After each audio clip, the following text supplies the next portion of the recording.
আমি মনে করি পৃথিবীতে কোনো কাজই ছোট নয়। আপনি আপনার মেধাকে মূল্য দিন এবং আপনি যা পারেন তা নিয়ে কিছু একটা করার চেষ্টা করুন। ইনশাআল্লাহ সফলতা আসবেই। ছোটবেলা থেকেই যে কোনো কিছুর প্রতি শেখার আমার অনেক আগ্রহ থাকতো। আর আমি সেটা শেখারও চেষ্টা করতাম এবং পারতাম। আমার মেয়ে কেক খেতে খুবই পছন্দ করে, বিশেষ করে ক্রিম কেকটা। এই স্পঞ্জ কেকটা আমার মেয়ে খুবই পছন্দ করে। দোকান থেকে কিনে আনলে আমি কেন যেন মন ফ্রেশ করে খাওয়াতে পারতাম না। সবসময় একটা টেনশন কাজ করতো যে এটা স্বাস্থ্যকর কিনা। তার জন্যই মূলত আমার এই বেকিং জগতে আসা। তবে সত্যি কথা বলতে, যার জন্য আমি এই বেকিং জগতে এসেছি, এখন পর্যন্ত হয় সর্বোচ্চ তাকে খুবই অল্প কেক আমি বানিয়ে খাইয়েছি। বেশিরভাগ ক্ষেত্রে দেখা গিয়েছে আমার আত্মীয় স্বজন বা পুরো ফ্যামিলি বা গোষ্ঠীকে আমার ফ্রিতে কেক খাওয়াতে হয়েছে।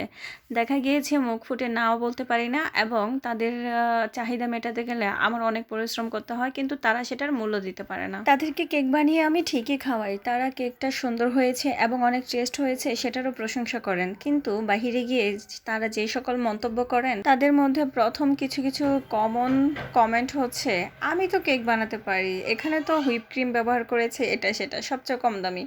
প্রথমত কথা হচ্ছে, আমি তো কোনো বিজনেস করি না, আমি তৈরি করি আমার মেয়ের জন্য বা আমাদের ফ্যামিলির জন্য। যেহেতু আমি দোকানের কেকটা আমার মেয়েকে খাওয়াতে চাইনি শুধুমাত্র কেমন হবে সেই ভয়ে, তাহলে অবশ্যই আমি কোনো খারাপ ক্রিম আমার কেকে ব্যবহার করব না। আর যেটা আমি খাবো না সেটা আমি অন্য কাউকেও দিব না, এতটুক আমি জানি। কিছু কিছু মানুষ আছে যাদেরকে ফ্রিতে খাওয়াতে খাওয়াতে এরকম একটা অভ্যাস করে ফেলেছে যে তারা নাচতে না জানলেও উঠানটা ব্যাকা করতে ঠিকই চায়। আপনারা যদি এতই ভালো ক্রিম ব্যবহার করতে পারেন বা এত ভালো কেক বানাতে পারেন, তাহলে অন্যের কেক খাওয়ার জন্য এত বসে থাকেন কেন?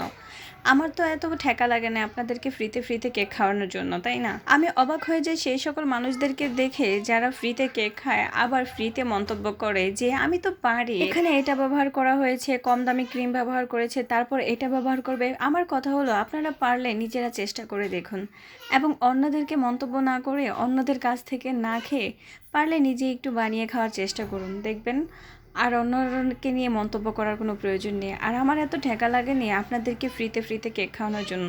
আপনারা আমার পিছনে ঠিকই আমার সমালোচনা করেন, কিন্তু আমার সামনে কেন করেন না আমি জানি না।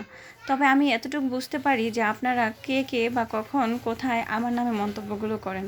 বেকিং লাইফে আসার এতটা সহজ কথা নয়, এটা অনেক পরিশ্রম, অনেক ধৈর্য এবং নিজের স্বপ্নগুলোকে সাজানোর জন্য এই জগতে আসা। একটা কেক দেখতে হয়তো অনেক সুন্দর, কিন্তু এর পিছনে পরিশ্রম, ঘাম এবং অনেক ভালো লাগা কাজ করে। এটা নিয়ে মন্তব্য করার মতো আপনারা যারা বেকিং লাইফে আসেননি তাদের কোনো অধিকারই নেই অন্যদের কাছ থেকে ফ্রিতে ফ্রিতে কেক খেয়ে তাদের নামে থার্ড ক্লাস মাইন্ডের মন্তব্য করার। তো এইগুলো থেকে দূরে থাকার চেষ্টা করবেন, আর পারলে নিজের যোগ্যতায় কিছু করে দেখানোর চেষ্টা করবেন। বেকিং লাইফটা এতটা সহজ নয়, আর আপনি এত কিছু পারলে অবশ্যই করে কিছু দেখাবেন আর আমাকেও জানাবেন। আর যদি কোনো হেল্প লাগে সেটাও আমি করতে রাজি আছি। আসলে কিছু কিছু ক্ষেত্রে কথা না বলে থাকতে পারি না। কিছু কিছু মানুষের মন্তব্য শুনলে এতটাই খারাপ লাগে, কিছু বলার মতো না। আরে ভাই, এখানে আসা পরিবারের চাহিদা মেটাতে, বিজনেস করতে না। আর যদি করিও অবশ্যই ভালোটা দিয়ে করব।